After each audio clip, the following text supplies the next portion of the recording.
ये दुनिया का वो पहला मुल्क होगा जो दुनिया के नक्शे से मुकम्मल तौर पे गायब हो जाएगा।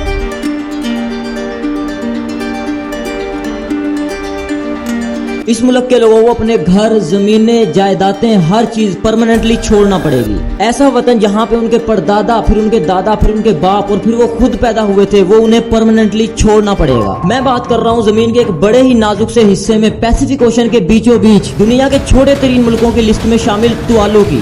ये मुल्क इतना छोटा है कि इसकी 2025 की गूगल काउंटिंग पॉपुलेशन सिर्फ 11,000 के आसपास है। यानी एक ऐसा मुल्क जिसमें सिर्फ 11,000 लोग रहते हैं। लेकिन ये छोटा सा मुल्क इतिहास की बहुत ही खतरनाक मिसाल बनने जा रहा है। तुवालू दुनिया का पहला ऐसा मुल्क है जिसको अपने घर, जमीनें, जायदाद, अपना मुल्क परमानेंटली छोड़ना होगा। लेकिन इसके पीछे वजह क्या है, आइए जानते हैं। इसकी सबसे बड़ी वजह है क्लाइमेट चेंज। वैसे तो क्लाइमेट चेंज पूरी इंसानियत के लिए खतरा है, लेकिन अभी पैसिफिक ओशन सबसे ज्यादा खतरे में है। और पैसिफिक ओशन में वेटिकन सिटी, मोनाको और नोरा के बाद दुनिया का सबसे छोटा मुल्क तुवालू सबसे ज्यादा खतरे में है। तुवालू मुकम्मल 26 किलोमीटर स्क्वायर की जमीन पे मौजूद है। तुवालू कंट्री 9 छोटे छोटे आइलैंड से मिलकर बना हुआ है। तुवालू दुनिया के नीचे तरीन मुल्कों में से एक मुल्क है। एवरेज ग्राउंड एलिवेशन सिर्फ 2 मीटर है, यानी तुवालू सी लेवल से सिर्फ 6.5 फीट ऊपर है। इसका मतलब है पानी की थोड़ी सी लहरें या तूफान आने से पानी के करीब सभी सड़कें, घर, खेत सभी डूब जाते हैं। तुवालू का मेन आइलैंड एक लंबी सड़क की तरह दिखता है। इसकी सिर्फ लंबाई ही लंबाई है, चौड़ाई ना के बराबर है। और यही वजह है क्लाइमेट चेंज की वजह से पैसिफिक ओशन में मौजूद सभी लो लाइन कंट्रीज पे बुरा असर पड़ेगा। लेकिन सबसे पहला नंबर तुवालू का है।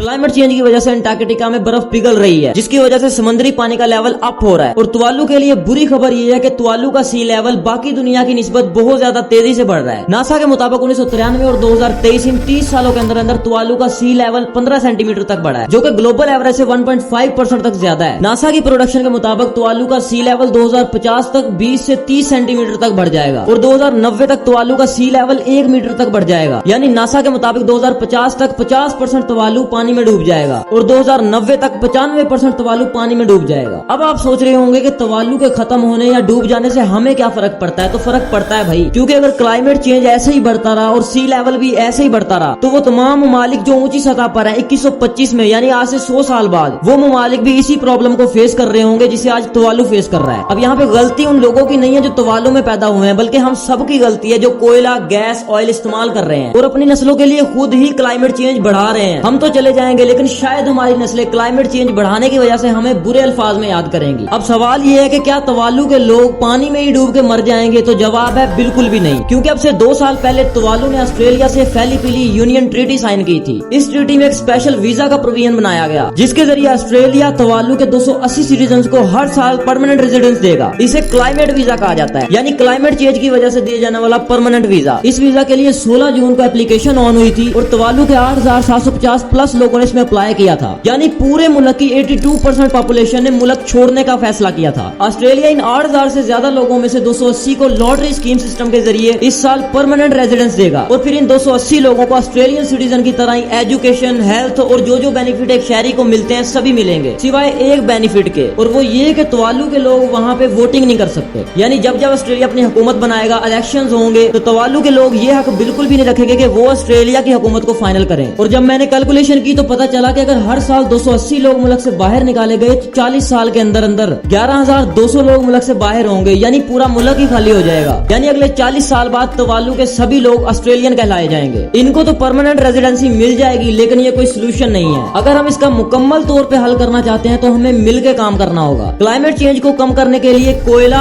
ऑयल, गैस और जिन जिन चीजों से ये बढ़ता है उन्हें मुकम्मल तौर पे बंद करना होगा। दुनिया में जितने भी पावर प्लांट्स कोयले पे चल रहे हैं उन्हें बंद करना होगा। और मैं आपको ये यकीन दिलाता हूँ कि अगर पूरी दुनिया के सभी मुल्क मिलकर कोशिश करें तो ये चीज मुमकिन भी है। उम्मीद करता हूँ कि ये वीडियो आपके लिए वैल्यूएबल और इन्फॉर्मेटिव रहा होगा। तो ऐसे मजीद कंटेंट के लिए MD दाऊद को सब्सक्राइब कर लें। मिलते हैं किसी नेक्स्ट वीडियो में। Okay, good bye.